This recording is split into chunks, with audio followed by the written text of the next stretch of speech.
Education and the digital age. In this screencast, we will be considering the effect of technology on the student experience in university. That said, first, we should look at how technology in higher education has changed over time. As with many things, the rise of technology has coincided with its increasing use in university settings, with Higgins noting a clear rise in technological use in educative settings within the last 40 years. These changes can be seen in many ways, from interactive whiteboards in lectures, online libraries for research, and even screencasts such as this one.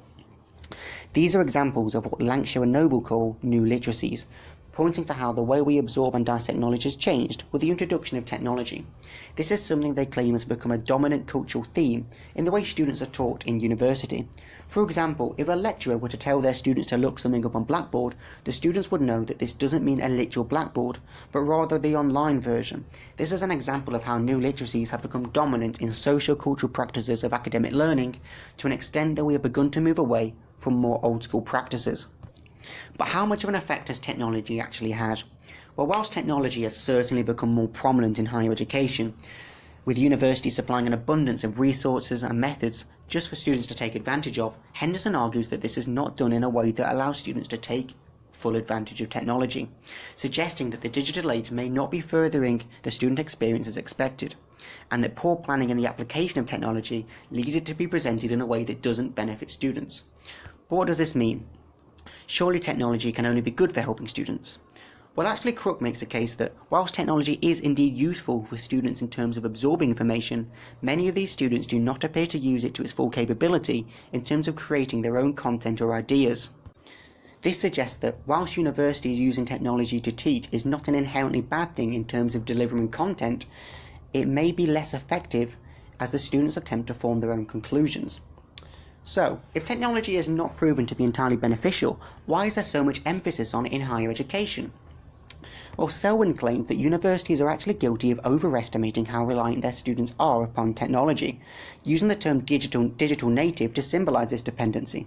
This, he suggests, has led to universities going overboard in an attempt to reach a non-existent, or at the very least exaggerated, demand for technology in what he calls a clumsy attempt to connect with students in the digital age.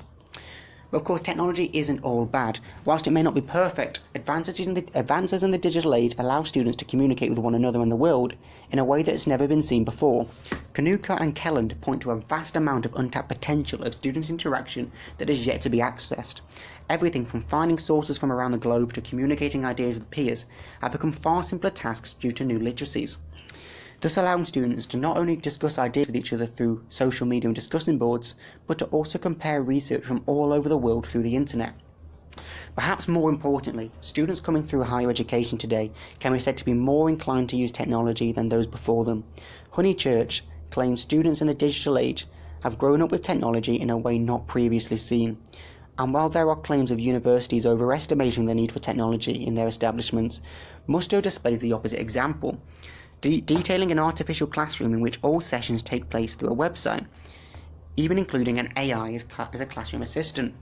Despite Selwyn's claims that students were not as interested as thought, this was met with much enthusiasm, suggesting that technology is still a way to engage students.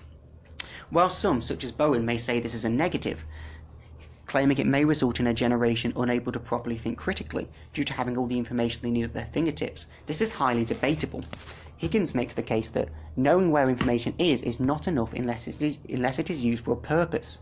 Thinking about this, it can be suggested that technology in universities is useful not in terms of teaching students how to find information, but instead how to use and adapt it. So what does this all mean?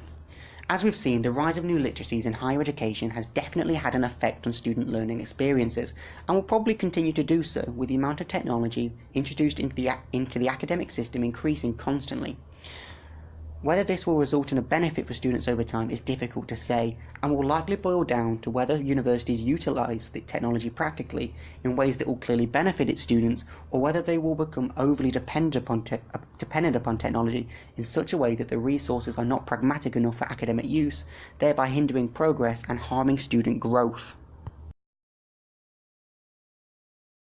Created using Powtoon.